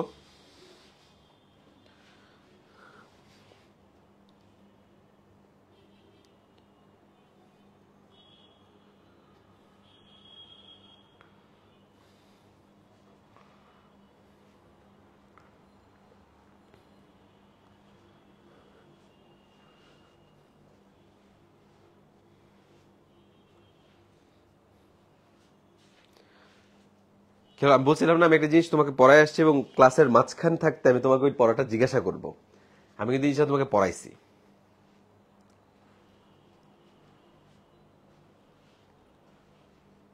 ভেরি গুড, ঠিক আছে। জিঙ্কো বাইলোবা, ওইটাই কিন্তু আমরা বলছিলাম, যেটা কি বলা হয়েছে? জীবন্ত ফসিল। এটাই হচ্ছে ঝামেলা। দেখো মানে তো একই, জীবন্ত জীবাশ্ম আর লিভিং ফসিল আর জীবন্ত ফসিল, কিন্তু যে বইয়ের মধ্যে লাইন এমসিকিউ যখন প্রশ্ন করবে তখন তো তারা কি লাইন তুলে দিবে। হঠাৎ করে যদি বলে যে জীবন্ত ফসিল কোনটা, তাহলে বুঝতে হবে এটা চ্যাপ্টারের শুরু থেকে ওখান থেকে কোশ্চেন করছে, যেখানে অ্যান্সার ছিল জিঙ্কো বাইলোবা। আর যদি এখান থেকে প্রশ্ন করে তাহলে এভাবেই লিখবে যে জীবন্ত জীবাশ্ম বা লিভিং ফসিল কোনটা, তখন উত্তর দিতে হবে সাইকাস। সাইকাস কি কেন বলছে? কারণ দেখো সাইকাস উদ্ভিদ সাইকাডেলস বর্গের অন্তর্ভুক্ত। প্রাথমিক মেসোজোয়িক যুগে সাইকাডেলস বর্গের অনেক উদ্ভিদ পৃথিবীব্যাপী ছিল, কিন্তু এখন বিলুপ্ত। তাহলে কি শুধু সাইকাসটা রয়ে গেছে না? এই কারণেই এদেরকে জীবাশ্ম হিসেবে পাওয়া যায়। এই কারণে দেখো এই বর্গের সাইকাস সহ মোট 9টা গণের 100টা প্রজাতি পৃথিবীর বুকে টিকে আছে। অনেক বৈশিষ্ট্য আদিকালের বিলুপ্ত জীব সাইকাসের সাথে অনুরূপ। এই জন্য বর্তমানকালের সাইকাস সহ আগের যে সাইকাস সবগুলোকে কি বলা হয়েছে? জীবন্ত জীবাশ্ম বলা হয়েছে। আচ্ছা, আমি তোমাকে পরের প্রশ্নগুলোর উত্তর জিজ্ঞাসা করবো। তার আগে দেখো সাইকাস উদ্ভিদের সাথে ফার্নের সাদৃশ্য একটা পয়েন্ট, ঠিক আছে? আচ্ছা, এটা আলাদা আছে মনে হয়, তোমাকে দেখাচ্ছি। আচ্ছা, জীবন্ত জীবাশ্ম বলতে কি বোঝায়, তাহলে আমরা এখন পারবো। সাইকাস কি কেন জীবন্ত জীবাশ্ম বলা হয়েছে, এটা হচ্ছে সে কারণ। তাহলে এই দুইটা কিন্তু তোমার অবশ্যই অবশ্যই অবশ্যই পড়তে হবে এই চ্যাপ্টারের লিখিত জন্য। এখন সাইকাসের সাথে ফার্নের সাদৃশ্য দেখো, আমরা পড়ে আসছিলাম দুইজনই কি ছিল? স্পোরোফাইটিক দশা প্রধান। কারণ তুমি তো পড়ছোই, টেরিডোফাইট থেকে যত উপরে যাবে দুইজনই সবাই স্পোরোফাইটিক হবে, তাহলে স্পোরোফাইটিক দশা প্রধান। পাতা থেকে পড়ছো, দুইজনের পাতায় কি পক্ষল যৌগিক। দুইজনেরই কচি পাতা কেমন? তাহলে কুণ্ডলিত। মনে করে দেখো তো, টেরিসের শুক্রাণু কি ছিল? বহু ফ্লাজেলা বিশিষ্ট। আর সাইকাসের শুক্রাণু কি পড়ছি একটু আগে, আমি বলছিলাম না যে ওই যে কণিকাকে নিয়ে সাইপ্রাসে গেল, যার মধ্যে সাইপ্রাস আর গেল, এই দুজনের মধ্যে একটা কমন বৈশিষ্ট্য, দুজনের শুক্রাণু কি? বহু ফ্লাজেলা বিশিষ্ট। সাইকাডোফাইটার গ্রুপেই তো সাইকাস, তাহলে সাইকাসের শুক্রাণু কি? বহু ফ্লাজেলা। এটাও তো তুমি টেরিসে পড়ে আসছো। আর দুইজনেরই জনুক্রম কি? অসম আকৃতির। দুইজনের জনুক্রম কি? অসম আকৃতির। তাহলে কি দাঁড়াইলো? এই সবগুলাই কি সাইকাসের সাথে কার বৈশিষ্ট্য মিলে গেল? ফার্নের বৈশিষ্ট্যের সাথে মিলে গেল। এখন আসলে জনন অযৌন জননটা তুমি নর্মালি রিডিং পড়বা, বাট যৌন জননটা এখানে ইম্পর্টেন্ট। এখানে আরো বেশি ইম্পর্টেন্ট কিছু সংখ্যা আসবে, মানে শুক্রাণু ডিম্বাণুর দৈর্ঘ্য প্রস্থ দেওয়া থাকবে। সংখ্যাটা কেন পড়তে হয়? কারণ প্রকৃতিতে প্রাপ্ত উদ্ভিদ জগতের মধ্যে সর্ববৃহৎ জনন কোষ কার, এই ধরনের প্রশ্ন যদি করে উত্তর দিতে হবে সাইকাসের। ঠিক আছে, সেটা সাইকাসের শুক্রাণু বলুক ডিম্বাণু বলুক, দুইটাই উদ্ভিদ জগতের মধ্যে সবচেয়ে বড়, এটা যেন মনে থাকে। এই কারণে লেন্থ সংখ্যাগুলো পড়তে হয়। যেমন দেখো এখানে বলছে যে মাইক্রোস্পোরোফিল গুলা 3 থেকে 5 সেন্টিমিটার দৈর্ঘ্য, 12 থেকে 23 মিলিমিটার প্রস্থ বিশিষ্ট হয়। এবং দেখো যে কারা স্ট্রবিলাস মোচাকৃতির কি পুং স্ট্রবিলাস তৈরি করে, কিন্তু এখানে একটা এমসিকিউ লাইন আছে।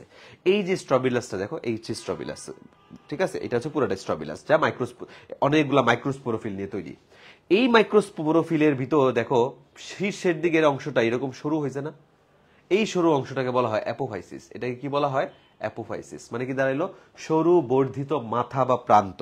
পুংরেণুপত্রের সরু বর্ধিত মাথা, এই দেখো একদম লাস্ট লাইন, পুংরেণুপত্রের সরু বর্ধিত মাথাকে কি বলে? এই অ্যাপোফাইসিস বলে। এটা কিন্তু এমসিকিউর জন্য ইম্পর্টেন্ট, এটা একটু মনে রাখো। এবং আলটিমেটলি পড়তেছো স্পোরোফিল, স্পোরোফাইটিক দশা, তাহলে কি উৎপন্ন করবে? স্পোর। তো তুমি তো জানো স্পোর আসে কোথা থেকে? স্পোরাঞ্জিয়াম থেকে। স্পোরাঞ্জিয়াম আসে কোথা থেকে? সোরাস থেকে, যেটা টেরিসের মধ্যে পড়ে আসছো। তাহলে এই কথাগুলো এখানে আবার একটু পরে আসবে। এই দেখো অ্যাপোফাইসিস বলে শব্দটা চলে আসছে।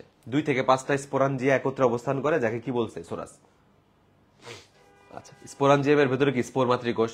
প্রতিটি স্পোর মাতৃকোষ বিভাজিত হয় হ্যাপ্লয়েড পুংরেণু তৈরি করে, যেখান থেকে শুক্রাণু তৈরি হয়। এগুলো আমরা অলরেডি সব জানি। স্ত্রীরেণুপত্রের ক্ষেত্রে দেখো 15 থেকে 20 সেন্টিমিটার লম্বা হয়। কিন্তু এটার জন্য সবচেয়ে ইম্পর্টেন্ট যেটা, যে ডিম্বক গুলা যে কয়টা, 2 থেকে 4 জোড়া লাল বর্ণের ডিম্বক থাকে। ডিম্বকগুলোর সংখ্যা কি? 2 থেকে 4 জোড়া। এখন এই ডিম্বক সহ স্ত্রীরেণুপত্রটা দেখতে অনেকটা কিসের মতো লাগে? ফনা তোলা সাপ। অনেক সময় প্রশ্ন করে ফনা তোলা সাপের মতো কোনটা? বলতে হবে মেগাস্পোরোফিল। ফনা তোলা সাপের মতো কোনটা? মেগাস্পোরোফিল। ঠিক আছে, এই কারণে এটাকে বাজারে কি নামে বিক্রি করে?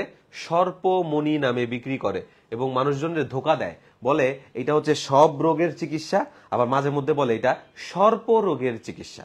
মানে ফার্স্টে বলে সর্বরোগের চিকিৎসা, তাতে যদি তুমি কনভিন্স না হয় তারপর তোমার আবার বলবে না না এটা হচ্ছে সর্প রোগের চিকিৎসা। আসলে এটা কোনো কিছুই না, এটা ধোকাবাজির একটা ধান্দা। ঠিক আছে, আচ্ছা, এই গেল হচ্ছে স্ত্রীরেণুপত্র। এবং আমি বলছিলাম না, এরা স্টিল আর্কিগোনিয়াম সৃষ্টি করে, যেটা আদি বৈশিষ্ট্য, কথাটা এখানে দেওয়া আছে। এবং দেখো লিখছে নিষেকের মধ্যে যে শুক্রাণুটা কি বহু ফ্লাজেলা বিশিষ্ট, এবং উদ্ভিদ কুলের মধ্যে সর্ববৃহৎ। অতিরিক্ত তথ্য হিসেবে তুমি মনে রাখতে পারো, এই শুক্রাণুটা দেখতে কিসের মতো? লাটিমের মতো। এটা বইয়া অন্য কোথাও নাই। তার মানে একমাত্র সাইকাসের শুক্রাণু যেটা দেখতে কিসের মতো? লাটিমের মতো। তাহলে এই গেল আমাদের এদের নিষেক সম্পর্কিত কথাবার্তাও শেষ। দেখো এক জায়গায় সব করে দিছি। যৌনজনের মধ্যে সাইকাসিস স্ট্রবিলাস বা মাইক্রোস্পোরোফিলের লম্বা আর প্রস্থ কত, অ্যাপোফাইসিস কয়টা স্পোরাঞ্জিয়াম মিলে সোরাস গঠন করছে, মেগাস্পোরোফিলে কয় জোড়া লাল বর্ণের ডিম্বক থাকে, এটা কতটুক লম্বা, ডিম্বাণু শুক্রাণু বহুফ্লাজেলা বিশিষ্ট উদ্ভিদকুলের মধ্যে সর্ববৃহৎ। আচ্ছা, এইটা হচ্ছে তোমার একটা চার্ট বইয়ের মধ্যে দিচ্ছে পুং স্পোরোফিল আর স্ত্রী স্পোরোফিলের মধ্যে। প্রথম কথা এখান থেকে যেটা মাথায়, আমি তো কেন এটা আনছি খালি এই এমসিকিউটার জন্য, কোন স্ট্রবিলাস গঠন করে না। ঠিক আছে, তাহলে যেহেতু স্ট্রবিলাস গঠন করে না, তাহলে কোনো ভিতর থেকে স্পোর মাতৃকোষ মানে আই মিন কোনো সোরাস গঠন করতে পারবে না। তার মানে এর মধ্যে দেখো কোনো সোরাসও থাকে না। স্ত্রী স্পোরোফিল স্ত্রীরেণু, যেটা কি স্ত্রীরেণু থেকে আর্কিগোনিয়াম সৃষ্টি করবে, বাট আর্কিগোনিয়ামকে আবার পুং রেণুর মধ্যে কোথাও পাবো আমরা না। তাহলে এখানে আমার যে এই 3টা পয়েন্ট যেন তুমি খালি মনে রাখতে পারো, এই কারণে জাস্ট আমি এই ছকটা তুলে আনছি। আদারওয়াইজ এই ছকটা কোনো লিখিত পরীক্ষার জন্য ইম্পর্টেন্ট না, জাস্ট তোমার কনসেপ্টটা ক্লিয়ার করার জন্য। এখন আমি এখানে 5টা প্রশ্ন রাখছি। এই 5টা প্রশ্নের উত্তর তোমরা এভাবেই দিবা কমেন্ট সেকশনে। একবার মানে আলাদা আলাদা 5টা উত্তর দিবা না, একটা কমেন্টের মধ্যেই তুমি 1 পাশে অ্যান্সার, 2 পাশে অ্যান্সার, 3 পাশে অ্যান্সার, এরকম করে 1 2 3 4 5 5টা অ্যান্সার লিখে দেন তুমি হচ্ছে সাবমিট করবা।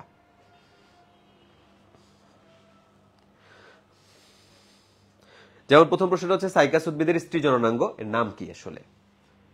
দ্বিতীয় প্রশ্ন হচ্ছে সাইকাস উদ্ভিদের প্রতিটা পুংরেণুপত্রের প্রান্ত ভাগটার, ঠিক আছে, নামটা কি। সাইকাস উদ্ভিদের সাপের ফোনার ন্যায় যেই অংশটা, ওইটার নাম কি। ঠিক আছে, সাইকাসের স্পোরাঞ্জিয়া একত্রিত হয়ে কি গঠন করে? এটা তুমি শুধু সাইকাসের যে কোনো কিছুরই স্পোরাঞ্জিয়া গুলা মিলে একটা জিনিসই গঠন করে। আর সাইকাসের মেগাস্পোরোফিলের ডিম্বকের সংখ্যা কত?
কেউ বানান নিয়ে টেনশন করো না, এখানে আমি বানানের জন্য কারো কোনো কিছুই কাটবো না। যে যেটা পারো বা যে কয়টা পারো ওই কয়টাই 1 2 3 4 5-এর মধ্যে রেখে তারপর তুমি অ্যান্সারটা আমাকে দাও। আর এই সবগুলো জিনিস আমি এতক্ষণ পড়াইছি।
যাক, ভেরি গুড।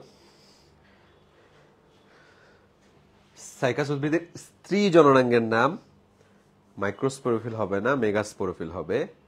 2 নাম্বার, সাইকাস উদ্ভিদের প্রতিটা পুংরেণুপত্রের প্রান্তভাগ অ্যাপোফাইসিস, ভেরি গুড। সাপের ফনার ন্যায় অঙ্গটার নাম হচ্ছে মেগাস্পোরোফিল। ঠিক আছে, মাইক্রো তো ছোট, ছোট মানে পুং, আর মেগা মানে বড়, তাহলে তো ওইটাই তো স্ত্রী স্পোরোফিল। আচ্ছা, তাহলে সাইকাস উদ্ভিদের স্ত্রী জননাঙ্গ যেমন মেগাস্পোরোফিল, তাহলে সাইকাস উদ্ভিদের সাপের ফনার ন্যায় অঙ্গটার নামও মেগাস্পোরোফিল। সাইকাসের স্পোরান যে একত্রিত হয়ে গঠন করে কি sorus. And last of all সাইকাসের মেগাস্পোরোফিল ডিম্বকের সংখ্যা কি পড়ছিল 2 থেকে 4 জোড়া। 2 থেকে 4 জোড়া, 2 থেকে 5টাতে স্পোরান যে মিলে সোরাস গঠন করছিল, কিন্তু কয় জোড়া ডিম্বক আমি দাগাই দিছিলাম 2 থেকে 4। ঠিক আছে, দেখো মেগাস্পোরোফিল, অ্যাপোফাইসিস, এটাও মেগাস্পোরোফিল, একটু বানানটা তোমরা ক্ষমা সুন্দর দৃষ্টিতে দেখো। ঠিক আছে, আর সোরাস 2 থেকে 4 জোড়া, বাস। এটা দরকার ছিল জাস্ট একটু এনগেজমেন্টের জন্য, এই কারণে আমরা জাস্ট এই কোশ্চেনগুলো রাখলাম। এবার আসো সাইকাসের শনাক্তকারী বৈশিষ্ট্য। আমরা এতক্ষণ সব পড়ে ফেলছি, টেনশনের কিছুই নাই। এরা স্পোরোফাইটিক, মূলকাণ্ড পাতায় বিভক্ত, উদ্ভিদ পাম জাতীয়, পাতা পক্ষল যৌগিক, সর্পিল ভাবে অবস্থান করে, কচি পাতার ভার্নেশন সার্সিনেট, পাতায় কোন টিস্যু ট্রান্সফিউশন, কোন মূল কোরালয়েড মূল, গর্ভাশয় নাই, ফল হয় না, বীজনগ্ন, কারা স্ট্রবিলাস গঠন করে, পুংরেণুপত্র, আর স্ত্রীরেণুপত্রগুলা গঠন করে না। হেটারোস্পোরিক মানে কি যৌনজননে মেগা মাইক্রোস্পোর তৈরি করছে আমরা জানি, কিসের দ্বারা পরাগায়ন করছে, বাতাসের দ্বারা। শুক্রাণু উদ্ভিদকুলের মধ্যে সর্ববৃহৎ, লাটিমের মতো, কয় ফ্লাজেলা, বহু ফ্লাজেলা বিশিষ্ট। তাকায় দেখো যে আমরা শুরুতে নগ্নবীজের বৈশিষ্ট্য একটু সময় নিয়ে পড়ার কারণ কি ছিল, দেখো এখন এগুলো শনাক্ত করতে তোমার কোনো কষ্ট হচ্ছে না। আমরা অলমোস্ট শেষ চলে আসছি। সাইকাস উদ্ভিদের শুক্রাণু তাহলে কি রূপ, খুব দ্রুত উত্তর দিয়ে দাও।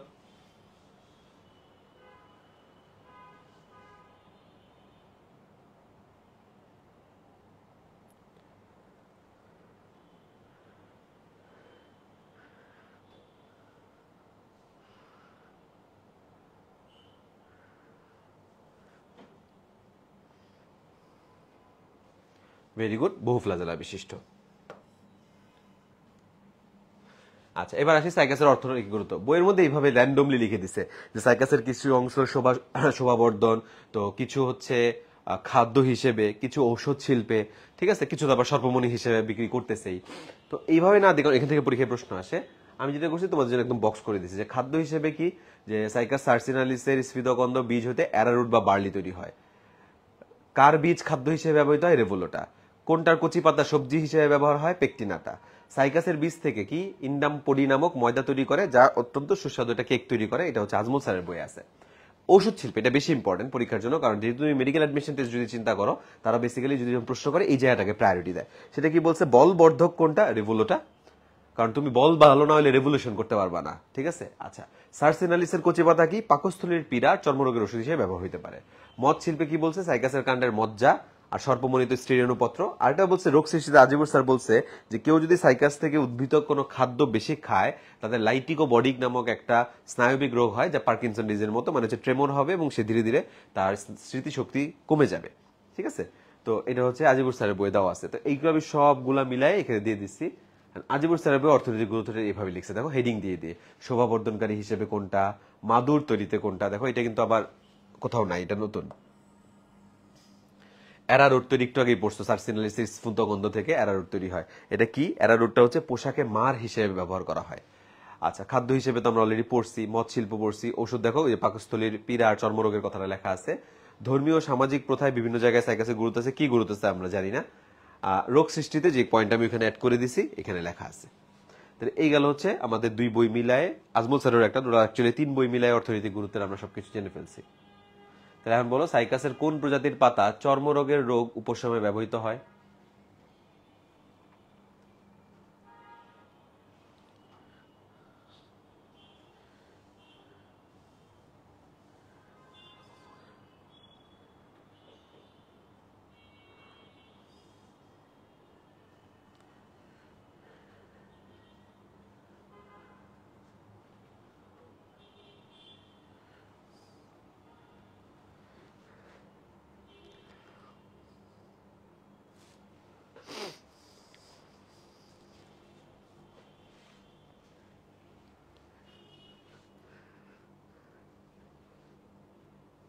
ভেরি গুড, এটার অ্যান্সার হচ্ছে সাইকাস সার্সিনালিস। তো এর মাধ্যমে হচ্ছে আমরা আমাদের আজকের যে লেকচার, মানে এই চ্যাপ্টারের 1/3 আমরা যেটা পড়ার কথা ছিল, এই 1/3 আমাদের পড়া শেষ। তো নেক্সট দিন হচ্ছে আমরা আরেকটা অংশ পড়বো এবং লাস্টের দিন হচ্ছে আমাদের শুধুমাত্র পোয়েসি মালবেসি গোত্র সম্পর্কে জানা লাগবে। তো প্রত্যেক দিনই প্রত্যেকটা ক্লাসের অবশ্যই গুরুত্ব আছে। এখন আজকে হচ্ছে আমাদের যে ট্রায়াল ফেজ তোমাদের চলতেছিল, এই ট্রায়াল ফেজের উদ্ভিদ বিজ্ঞানের যে 2টা ক্লাস হওয়ার কথা ছিল, এই 2টা ক্লাস আজকে শেষ।